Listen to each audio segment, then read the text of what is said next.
Welcome to Women in the Arena podcast, the podcast celebrating women doing extraordinary things in plain sight. I'm your host, Audra Egan, and our mission is to elevate the value, strength, and resilience each woman brings to the world. Without further delay, let's go ahead and start the show.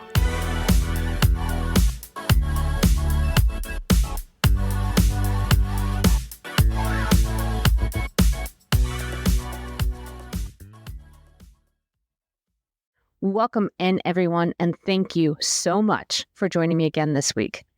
This week, we're going to have a very exciting and timely conversation with the political races quickly heating up as it is going to be voting season soon.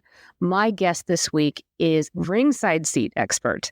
My guest is Dr. Wendy Davis. Dr. Davis has a PhD, and she is a former candidate for the Utah House of Representatives.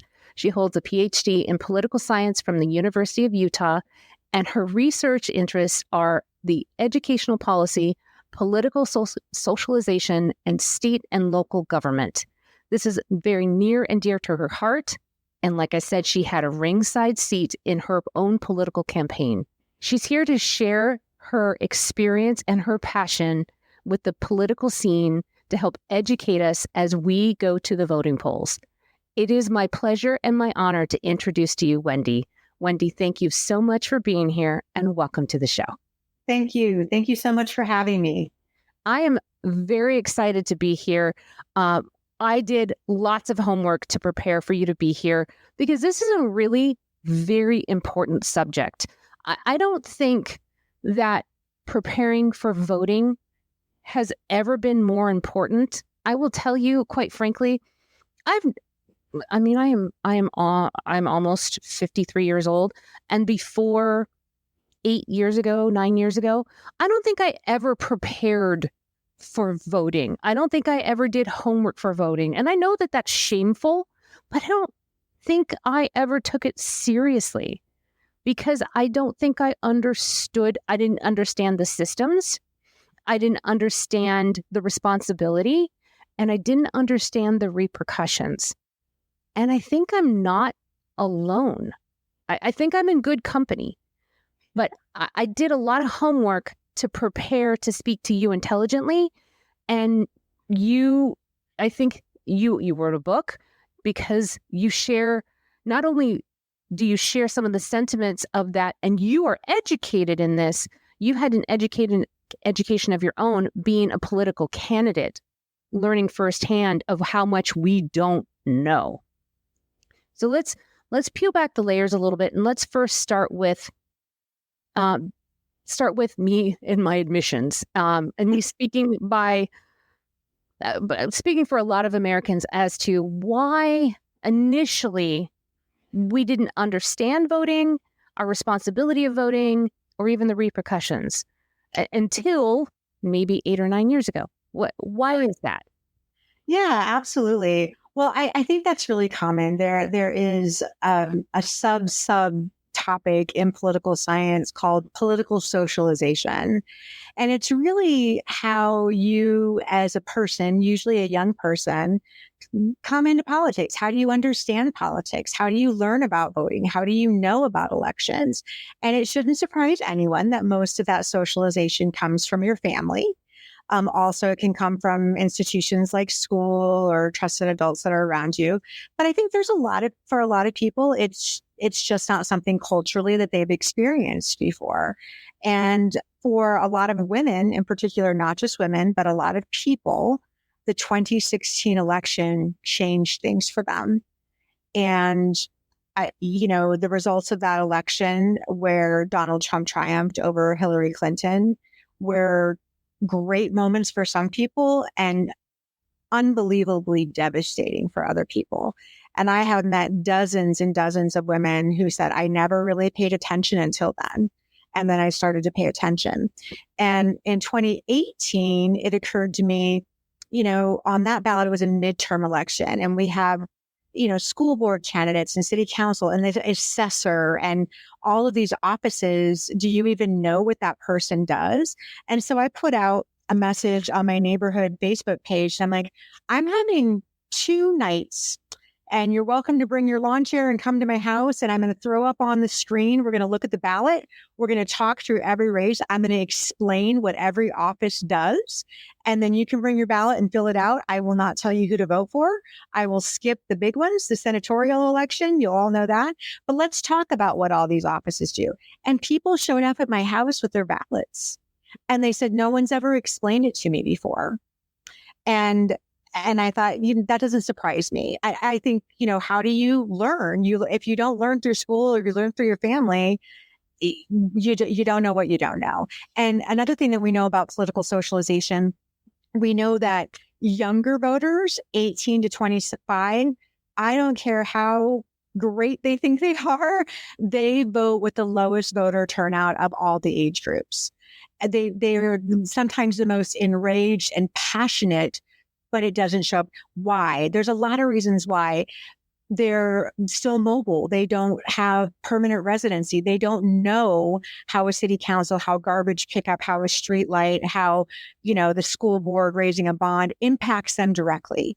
And so until you start to have some of those experiences as a taxpayer, or children are in school or something happened to me, there are different things that make us pay closer attention. So your experience is normal. It's perfectly normal. And the great news is you're engaged at a different level now, and you do research, and you're a little bit more involved in the political process. I am very involved through research, educating myself. And even if I didn't want to be, my children forced they forced the issue. Because in 2016, my kids were 16 and just about 18. So my son was just about the age to vote, but he was graduating from high school. He really didn't care. He was getting ready for college. Nobody cared. They did not care at the moment.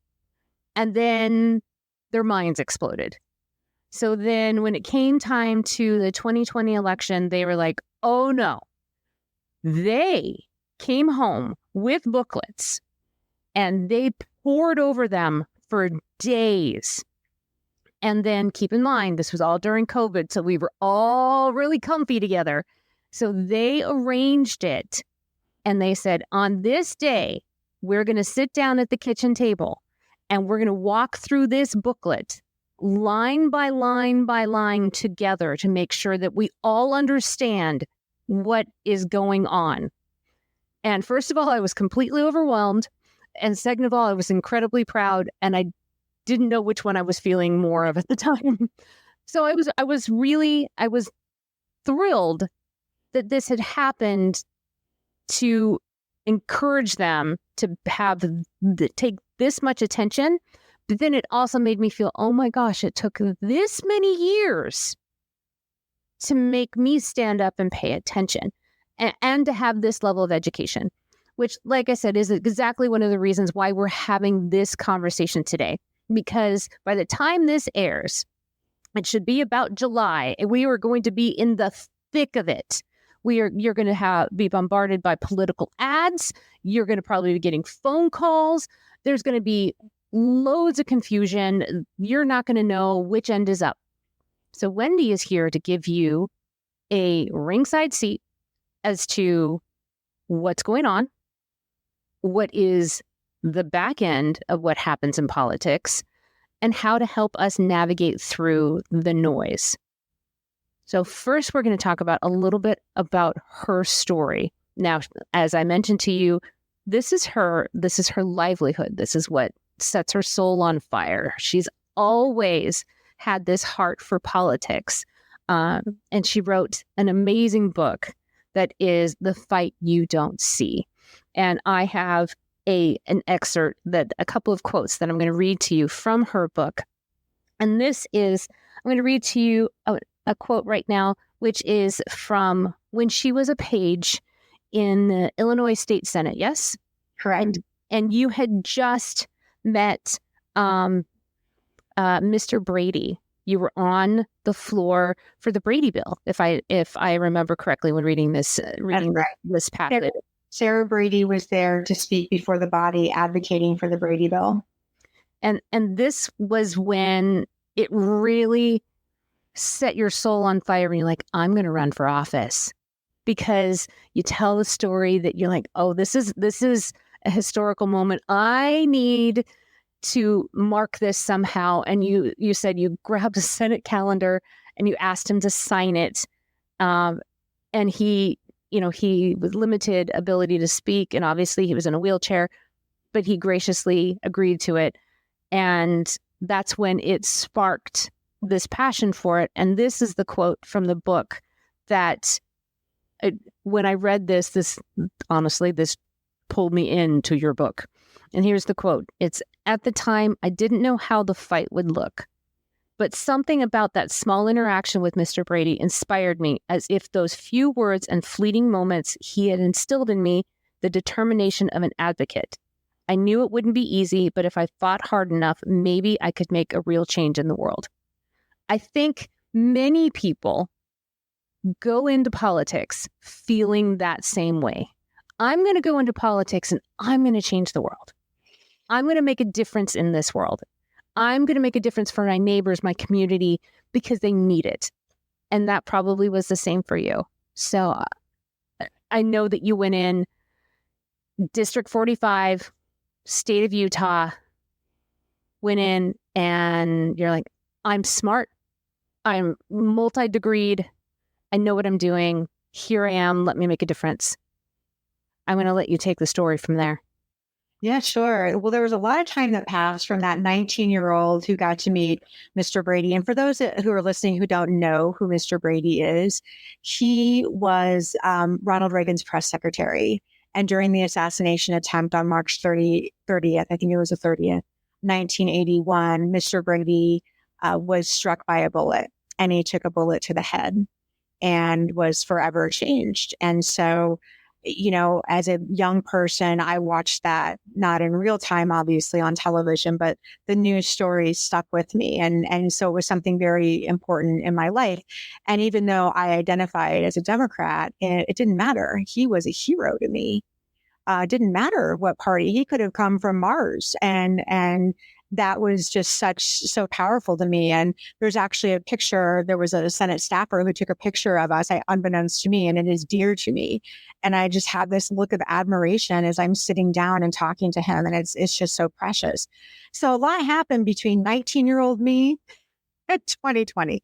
So, there's never a great time to run. I felt like I needed to be credentialed. I never felt like I was good enough. I had been told you need to be on city councils, or you need to be so active in your community. If you don't have 50 volunteers, you're never going to make it. If you don't have X amount of money, you're never going to make it.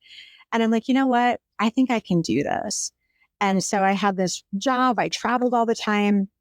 I got a job that was located in Salt Lake City area where I live. So I didn't have to travel. I finished my PhD. I turned my dissertation in, and I'm like, okay, what's next? Like literally I turned the dissertation in, and the next week I started telling people I was going to run for office. And I showed up at county convention, and they're like, who are you? We don't know who you are. I'm like, yeah, I know. I travel. I sell software. I'm a busy woman, but I'm here. I'm ready to go. And so I knew in my heart, this is what I want to do. And I was ready. I was ready to go. And so I declared that I wanted to run as a Democrat against the 10-year incumbent in my district. I'd done my research. I knew the district was flippable. I have a PhD in political science. I know how to do statistical analysis. I'd watched the trends over 3 elections. I saw it turning more and more toward the center. And I saw candidates chipping away at that margin every single time. And I thought, if I'm committed and I can run a solid campaign, I think I might have a chance against this guy. And so that's what I set my sights on. And then COVID hit. And it just there's so much that was disruptive 4 years ago in 2020. And can you imagine trying to run your first campaign? I have no idea what I'm doing anyway. Fundraising stops. There's no door knocking. Everybody, we don't know if the world's going to stop rotating on its axis and for how long. And I'm like, all right, I'm in it to win it.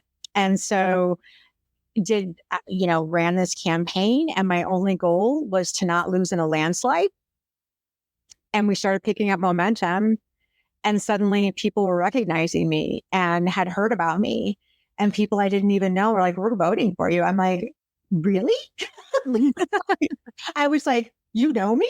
And it was really silly because I'm sending out emails, I'm sending out texts, I have a social media presence, I'm sending out mailers, I'm knocking on. Of course, people are eventually going to know who I am. And so, so the book is it's my life story, but it is told through this lens of what happened during my campaign, running as a Democrat in the state of Utah against a very popular incumbent during COVID and facing challenges that I never dreamed I would face. Challenges within my own party, challenges with power structures, people who control the money, people who control the politics, people who control religion, all of these power structures. And I'm like, I got to write about this because nobody talks about this. No candidates write books because they either win and they're busy or they lose and they fly away into the ether and never to be heard about again. But the things that happened, I knew were important enough and generalizable enough that my story would be relatable enough that people would see themselves in it, right? And I'm like, there are not enough firsthand political narratives written by average people. So that's why I sat on it for a couple of years. I'm like, I really feel compelled that I need to tell what happened. And that's where we are. Well, we're going to continue to go through your book and we're going to educate. Like I said, the running theme is to educate the audience on how the political system works, but also to help the audience see themselves in you. I'm going to read another quote from your book because as I had mentioned to you before we got on the air, some of these quotes I underwrote, I highlighted because they gutted me, because they rang true for me. And they made me sit with it for a minute and go, oh, I need to work on this. So I'm going to read this and hopefully not cry through it. So are you ready, Wendy? I am. Okay. Like so many women, I doubted my credentials. I'd been mindful of qualifications and prerequisites my entire life. After all, my desire to acquire them is what landed me in the Illinois State Senate. If I wanted to be the first woman governor of Illinois, I needed to start writing my resume. As a teenager, I had it all planned out. I would start in the legislature. Then I would get a job in the bureaucracy and eventually move to the judiciary. Then and only then I'd be credentialed, I thought. And maybe I would be qualified to be a candidate. At the center of this mindset was the idea that I had to earn it. Public office wasn't something you stumbled into. You showed your commitment, invested time, and eventually earned the honor of serving. Whoop, wrong one, wrong connotation. Serving your constituents. Over the years, I realized that this mindset is so female. Women are conditioned to believe that we must be qualified. We need to pay our dues and put in the work. And maybe if we work hard enough, we can have our shot. Men rarely think this way. This gutted me. Jumped off the page. I highlighted it and sat with it for a moment and cried a little because it was too true. And this was you thinking about it in a political sense. I thought about it in my professional sense. And actually, this quote came ringing to my front of my cortex today, an hour ago, in a conversation that I had. And I thought, I got to fix this. I've been conditioned. I got to fix this. I cannot exist like this anymore. And if this is how I've been conditioned, and this is how I walk through the world, this is also how I'm voting. It's a lot. It really is a lot. And it took me to be a woman of a certain age to realize what we've all been conditioned to believe. And I don't know if you're familiar with this campaign, but you should definitely look it up. There's a campaign that Mattel and Barbie is running right now. And it's just a series of little girls. And I mean, it gives me chills just to think about it in the worst possible way. All kinds of quotes like, by the age of 5, more people are Googling, is my son, special, but they're not asking about their daughters. By the age of 7, they're pushing me toward these types of books and not these types of books. And you can't blame things on society in general, but there's a certain amount of conditioning that happens. But I think for us as women, we at least I can't speak for all women. I can only speak for myself. I was under this impression that like, all right, I've got to work toward this in a certain direction. And that was my true ambition, was to be the first woman governor of Illinois. And it was very intentional to get that job as a 19-year-old. The next year, I got the job in the bureaucracy. I don't write about that in the book. Right. And I was hustling a job. I had a student work study job, and I'm asking everybody who walks through the door, do you know anyone in Springfield, Illinois that might give me a job? And I was like, I do, actually. And so I called, he gave me a list of managers, and this is before the internet, right, in the late 80s. And I called the least intimidating person name on the list. It was a person named Val. I didn't know Val was a man. Val answered the phone, and he's like, sure, come down to Springfield for an interview. So I take all the little money I have and put gas in my car, and I drive down there, and I researched everything I could about the Department of Natural Energy and Resources. And he asked me all kinds of questions. And he says, I have one question for you. What drives you? You are 20 years old. You put on a business suit, came down from Peoria, Illinois to sit in my office. What drives you? And I said, it's very simple. I don't want to live in poverty like my family has. I want a better life. And I think I'm smart enough to do it. And I want to break that cycle. And he's like, you've got a job. I mean, what 20-year-old does that? And I mean, I was much briefer than I would have been, but it was that whole, and whether, and I've been a woman in tech my whole career too.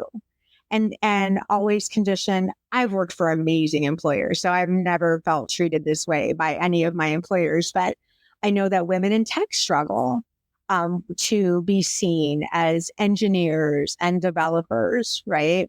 So, but I don't know one man who's like, I wonder if I'm qualified to run for the state legislature. Do I have the right degree? Did I build my pedigree correctly? Do I have that? I just don't know those people. Maybe men think that way, but I'll tell you, I've met over 100 female candidates, and with encouragement, they will run. When asked directly, when someone says, you can do this, I believe in you, sometimes that's all it takes. And I don't know what that says about our culture and our society, but I think that you, I, other women, we can be the ones that tap them on the shoulder and say, you got this. I believe in you. You don't need anything else but to be you. That's all you need. Well, let's fast forward a little bit to you being in the campaign. You're in the thick of this campaign. You have raised your hand. You're like, I'm running. I'm doing it. And the moment you get into the thick of it, you start challenging the systems. In the book, you start writing about how you are immediately challenging their data. You're talking about, and you just mentioned you're a woman in tech.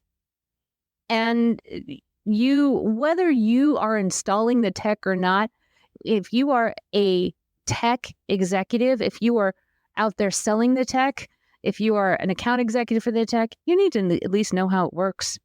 So you have to have some level of knowledge of how data works. So in your book, you are saying that they're presenting data to you, calculations in regards to how they're trying to support certain races and certain candidates. And you're pushing on them and saying, how'd you come up with those calculations? And they're saying, well, we just did. And you keep pushing on them and saying, well, how? And they're like, well, we just did. And you said something that in your book that it started to really startle me. And you said that this is how the races are run and how they're determined, is that they're run behind closed doors. Tell us a little bit about that. What do you mean that they're run behind closed doors? Yeah, I think there's, I feel like I was a bit of a political anomaly. I wasn't recruited. I wasn't vetted. I'm like, I'm going to do this and I'm going to put my name on the ballot. There's a lot of other times when there's a lot of strategic thought that goes into who is the right candidate.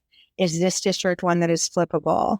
Who is the incumbent? Who could we get to run against them? What is the probability of just a random Democrat being in the race, all things being equal? What is their probability? What if we get a qualified Democrat and running that? So there's a lot of strategy that happens more so than I think most people would think. The average public, I don't think, realizes that. They probably think that for big Senate candidates or presidential candidates or something.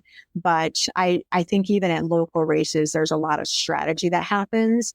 And the scene that you described, that was a power move, meaning people who have the information and who want to shield that information and protect it have power over you. So I was constantly trying to use my credentials and my intellect and my knowledge of statistical data and political statistic data specifically to say, like, I know enough how to poke holes in this. I'm asking you to validate this for me. And the refusal to do that was continuing to have power over me, right? And, political institutions, parties being a very big political institution that all of us are familiar with, have a tremendous amount of power. Parties can decide who gets on a ballot. Parties can keep people off of the ballot to meet their own needs. And those are the backdoor deals that I don't think people realize. Even somebody sometimes even making it to the ballot is very interesting. And in Utah, we have a caucus system, which means that individuals in their House district, a very small number of people in Utah are really making the decisions because they're the ones that show up. We've got a very, by the time this airs, it should have been decided. In June, we'll have a primary. There's like 7 Senate candidates on the Republican side on the ballot. And the amount of money going into those campaigns, strategic thought that's happening. I just don't think people know that is part of it. Well, I'm going to share just a little bit more bad news about this system before we actually start talking about some good news, because there are things that we can do about it, that we have to do about it, that is our responsibility to do about it, because we cannot continue to allow the system to drag us, because the reality is this is our system. And I think that we've, through confusion, through like you said in the beginning, through social adoption or not, it's gotten a little out of control. But we absolutely have the power to get it back in control. So I'll share one more bit of bad news because it jumped off the page at me, and I was like, oh my gosh, I have to mention this because this blows my mind. When you were sitting across the table from the Democratic leader of the Utah House, you're having breakfast with him, and he literally says to you that he can't publicly endorse you, because your competitor is a good friend of mine. I know he's a Republican, but he's a good guy and a friend. What? The Democratic House, your party that you are running under, he can't endorse you because the other party he's a good dude and he's my friend, and I can't hurt his feelings. I can't hurt my friend's feelings. Hurt his feelings. Yeah, that was an eye opener. And I mean, we fought about that throughout my campaign. He and I did. And I'm like, listen, I'm an Illinois Democrat. He's like, what does that mean? I'm like, it means that leaders put their arms around their candidates and say, this is my person, I'm supporting them, and say to their friends, this is my responsibility, right? As a party leader, this is what I do. It is not personal. It is politics.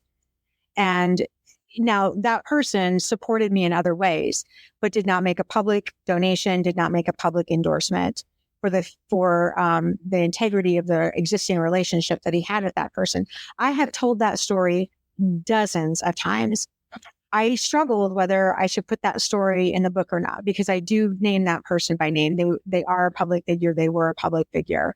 And I read that chapter out loud to a trusted friend as I was doing some editing and reviewing. And that person audibly gasped and said, "Are you sure you want to say that?" I said, "It's true." Like I'm like, there are literally dozens of people who have heard me say that. And that is the fight you don't see. You never expect as a Democrat that the party leader will say, "Yeah, I just can't endorse you." And the reason that they couldn't endorse me, one of my biggest challenges was that my competitor was very well liked. But that one stung, and I left it in the book. And I said to this person, I said, "I've sat with this for months and I'm very comfortable with this. And if somebody has a different account, then they should write their story." But that's what happened. So the fight that you don't see is not just the political fight that you don't know that's happening, that you don't see coming, but you also have an internal fight because you are a woman. So you have this bias that's going through your head that you've been programmed to, that you don't even realize is happening, but it's happening to many of us. I don't realize things are happening until I read it on a page that someone else is experiencing, and then I go, "Oh my God, that's true for me too." So that's fight is going. And then you're fighting this political system that you don't know exists. So this is the fight that you don't see, but is clearly happening all the time. It is the invisible fight that's happening all around us every single day. It absolutely is. And one thing, Audra, I would hope that anyone who shows up to your door, any of the listeners here, as a political candidate, even if you don't agree with them, just be kind. They cared enough to put on their tennis shoes and their campaign t-shirt and knock on your door in the middle of sweaty August and September because they're asking for your vote, and just remember that there's battles that these people are fighting that you'll never know about. And yeah, you might not agree with their politics, but you can respect them enough for just showing up at your door. And I mean, I thankfully I had people who were kind to me, and I'll never forget there was an elderly woman, and you can get a really good vibe for someone at the door pretty quickly. And I just got the sense she didn't want to talk. And I handed her the flyer and I walked away, and she said, "I need to tell you something." She said, "I'm going to vote for you because you showed up at my door and that matters to me." And I'm like, you know what? I never felt more like a candidate than when I was knocking doors and talking to people. And that was almost like my therapy every day. I'm like, I'm putting on my shoes. I'm putting on my t-shirt. I'm going to get this cleansing effect because those are the people that matter. These fights that I'm continually fighting behind the scenes, I'm actually fighting them for these people. So I just needed to be grounded and go out and do that every day. But there's a million fights. You have people in your family who say the weirdest things to you. Someone told me before I started a campaign, the biggest enemy will come from within. It won't be external. And I'm like, what? Yeah, what? I didn't believe it. And then the internal party leader who should have supported me, a father-in-law who wouldn't support me because I'm a Democrat, and the people closest to you who have the ability to actually hurt you the most, random strangers telling you on the internet you're fat and ugly, it doesn't matter. They don't matter. Okay. But it's the internal ones that are hurting the most. That's the fight you don't see. Well, now that I know a little bit more, if a political candidate shows up at my door, I will listen. I don't think I've ever had one show up, but now if they do, I absolutely will take the 5 minutes to listen. I absolutely will, because I had no idea about the fight that goes on the other side of the political ads and the phone calls and the texts and whatnot, other than the annoyance that I feel on the other end, because you get bombarded and your mailbox gets stuffed, but I had no clue. I had no idea. So we've talked about all the bad news, and I think we're all well aware. We've been suspect that there's been bad news, that there's been suspect that there is not a fair fight out there. I think that we have heard it, but not necessarily been told directly that the fight isn't exactly fair. But how do we even out the playing field? I know that there is one because there can't all be bad news. Our system is built for it to be more of a fair fight. So how do we make it more of a fair fight? Honestly, that's one of the reasons I wrote the book, is to try and demystify what it's like to run for office for people. And I think, and in doing so, you start to remove some of the power from the power structures. If I tell you, this is what happens in the political party system, here's what you expect. I advised a candidate a couple of weeks ago who was like, do I need to do all this stuff? I'm like, let me explain the difference to you between political spectacle and the other parts. You have to play the spectacle game for this and this and this reasons. And as soon as I explain it, she's like, okay, I get it. I'll do that. And I'm like, and come May, you shift your attention to your voters because that's all that matters. So like trying to demystify it. How do we fix it? We just get more people involved.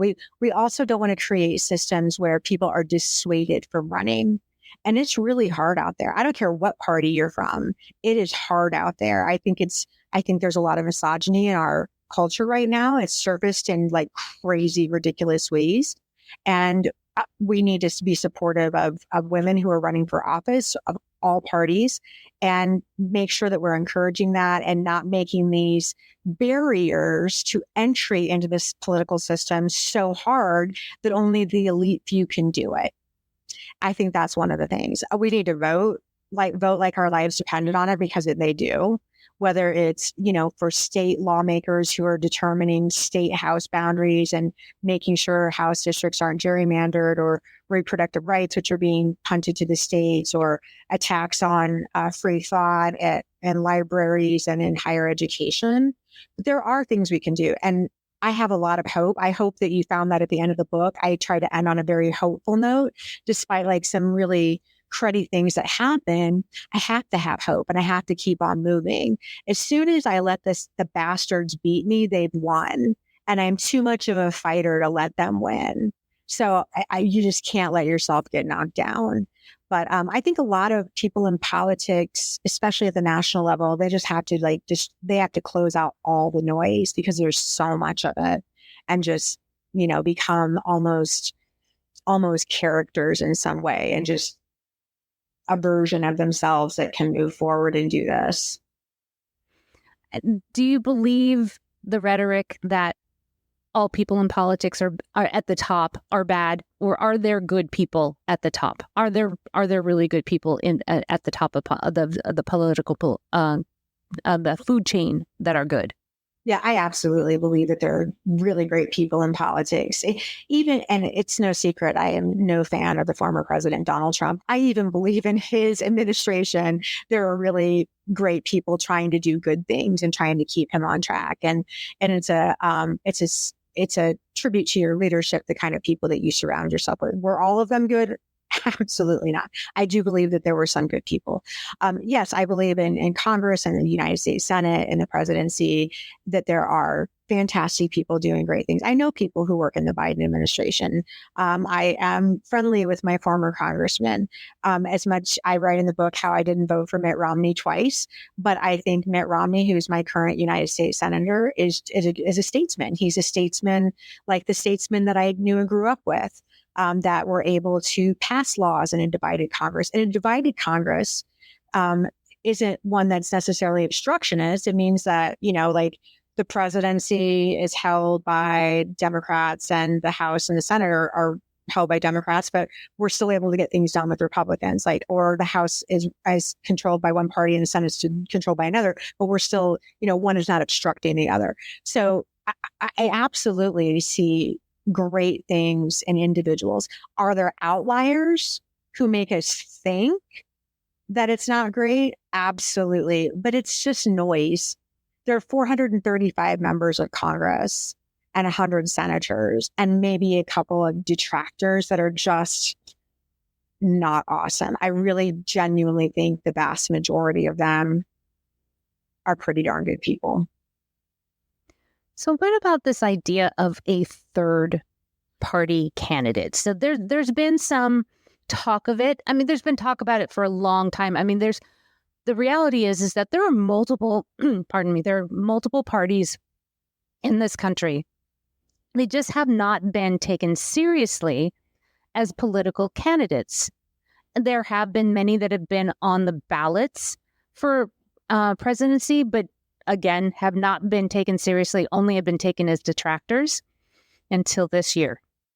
This year, there is one individual that is making some significant noise, and people are starting to pay attention and say, if anybody can make a run as a third party for the presidency, it's this one. And it is Robert F. Kennedy Jr. What are your thoughts on this? Because many people right now are thinking we need a third option. I definitely think we need multiple options for sure. And I understand why the current slate is undesirable to some people. I'm gonna roll it back a little bit in history. And the second time I was able to vote for president was 1992. And that is the year that George H.W. Bush ran for a second term. Bill Clinton was a first term candidate for presidency on the ballot. And H. Ross Perot was running as a third party candidate. I remember this. And I do remember this. It was like the whole MTV Rock the Vote, trying to get more young people to vote. And all of my Gen X friends were like, down with the establishment, I'm voting for Perot. And do you remember what you may or may not remember, but he wanted to like simplify the tax form, right? Like taxes should be across the board, X% for all people. It should be one flat tax. Let's do it. Like one idea, right? I don't think that he got one electoral college vote, and he got a lot of votes, and he was making quite a go of it. I'm going to fast forward to 2016, something more modern, and Evan McMullin. So first of all, there's always like a lot of people on the ballot for president, but Evan McMullin, former CIA with Utah ties, decided to run for president in 2016 because morally, he had been a Republican, and he's like, I just cannot with Donald Trump. I just can't.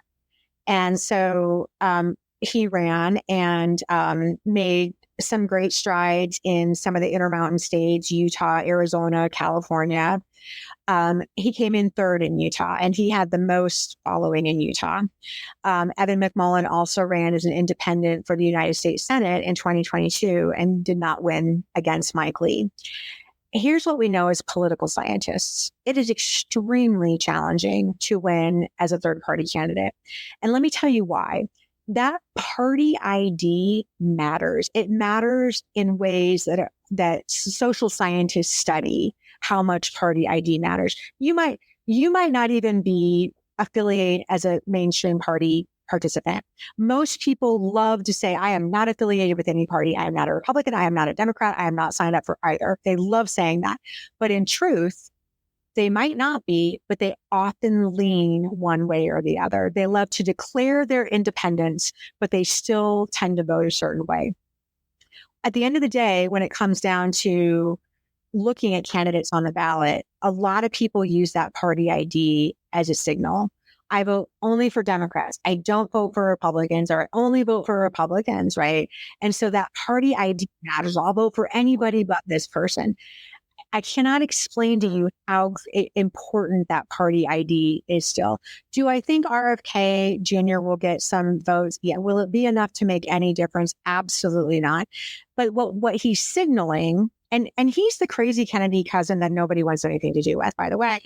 I mean, long legacy of Democrats. His uncle was president. His father was horrifically assassinated as he was running for president in 1968. So long line of strong Kennedys, and they're like, we don't want anything to do with you. But what his run is symbolizing is that we are clamoring for something different.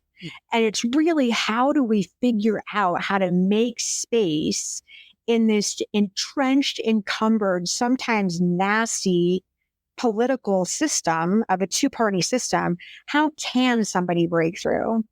That is a monumental shift. So we get I wouldn't even call them detractors, but like we get people, that are trying, the Green Party, or Ralph Nader ran for years, or Harry Brown ran as a libertarian. I think he's the new thing. He might get some votes. There'll be protest votes. There'll be anti-disestablishment votes, but it won't be anything that will make a difference in any state. I think that that's both disturbing, but also people should pay attention, because there are entire generations. You and I are both Gen X, and I can't relate to these two old dudes on the ballot.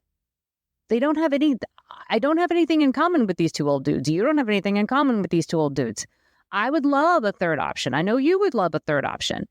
But the generations below us, these millennials and these Gen Zs, that are just coming up, and some of them, this is their very first election to vote in, they certainly don't have anything in common with these two old dudes. They're like, these two guys are so out of touch. They are like our great grandfather's age. What did they know? Do they even know how to use technology? Do they know how to TikTok or whatever it is? They need somebody to relate to them. I mean, and let's face it, the boomer generation is fading out. Our generation is not very big. And I mean, but we are rebellious. I mean, we like to do our own thing, our own way. But these millennials and these Gen Zs are a big, loud voice, because we taught them to be.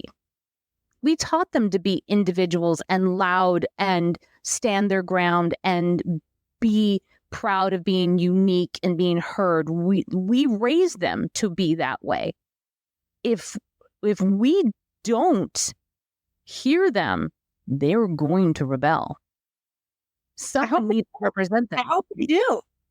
I hope they do. I hope that they rise up and want to be involved. I think the systems are seen in general as politics are for old people. I really do. I have 4 stepchildren, all in their 20s and early 30s, who don't vote. And you know what that does to me? That about kills me. They don't vote because they don't think it matters. If they're not voting, if these people aren't voting, they're definitely not going to run for office. In my school district, there's an 18-year-old new high school graduate who's running for school board, and I am his biggest fan. Good for you. What? Yeah, good for you. I mean, I hope he gets it. I really hope he gets it. And so, yeah, there's an enthusiasm gap. I've heard it called an enthusiasm gap for politics. It's easy to get this crowd incensed. Our attention spans are shorter. We consume bits and bytes of information. We don't like to go in depth. How do we appeal to that group of people? How do we appeal to them enough to say, I need you to get civically engaged, right? But I understand. I completely understand the sentiment that a septuagenarian and an octogenarian and the top of the ticket, we got to do differently.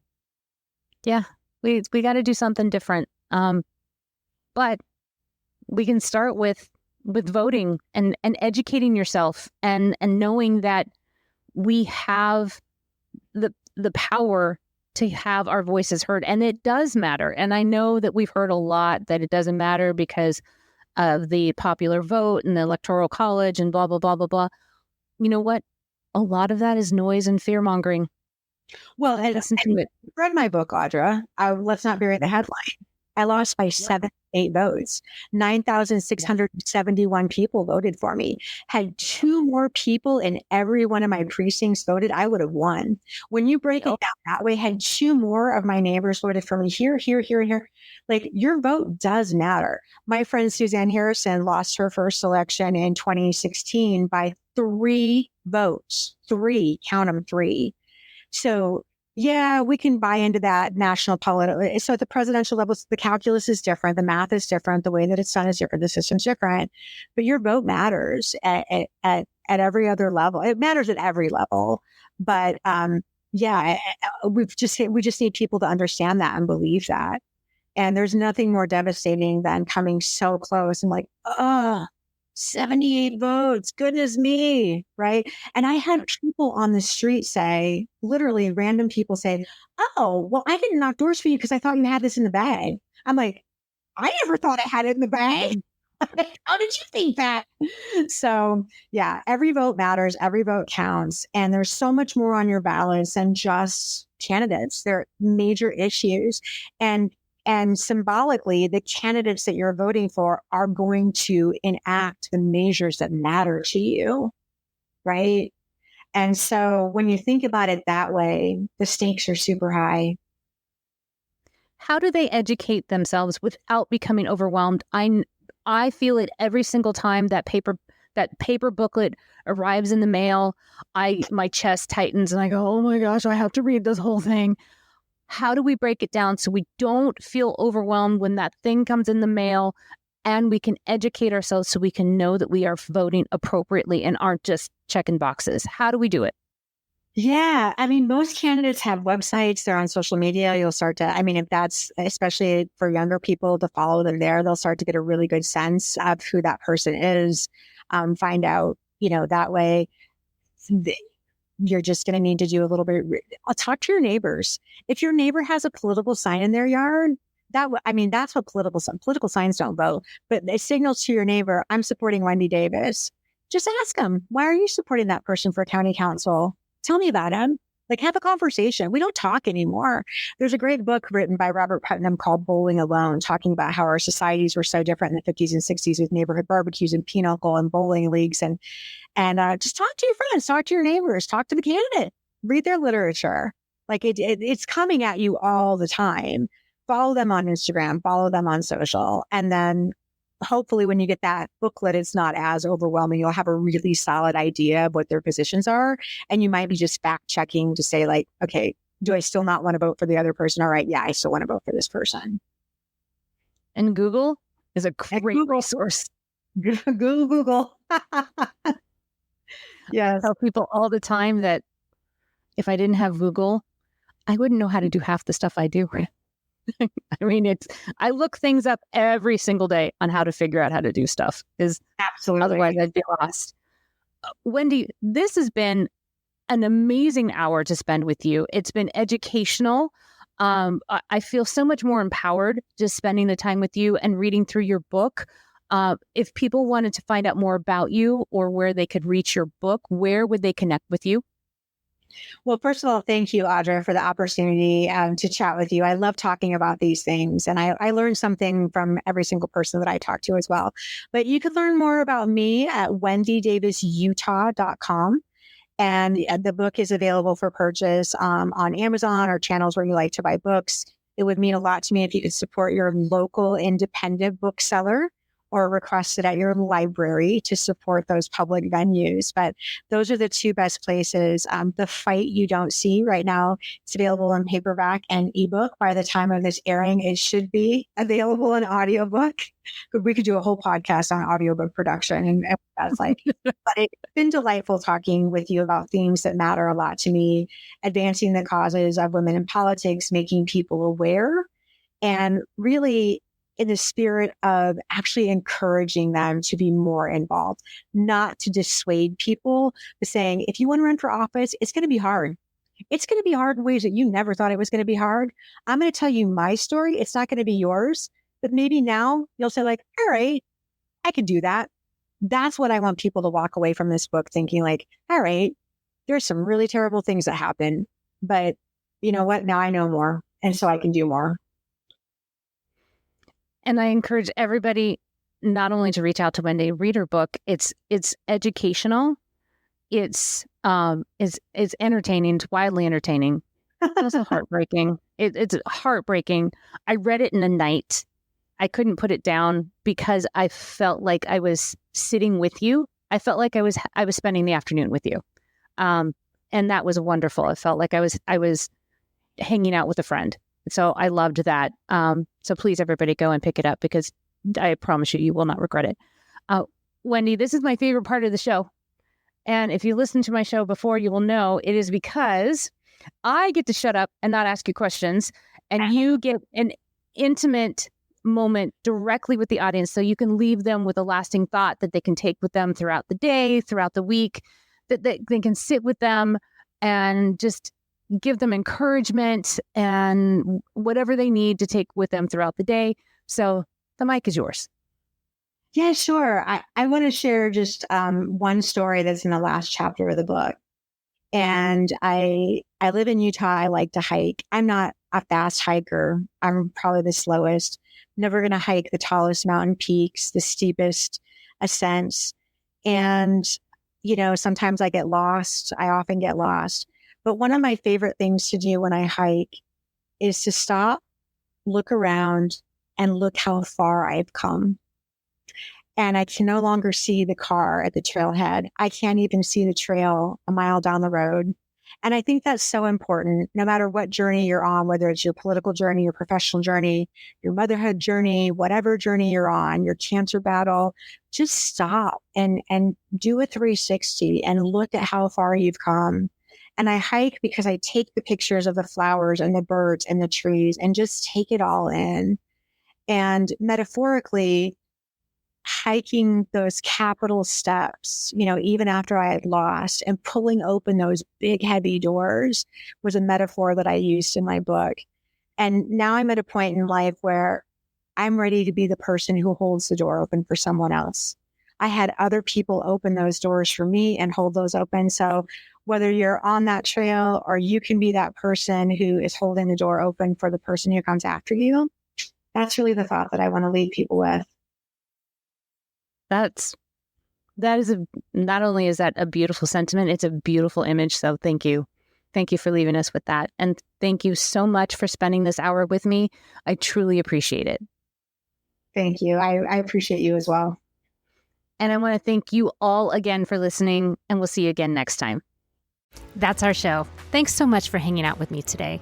It is my pleasure to be the ambassador of these women's stories.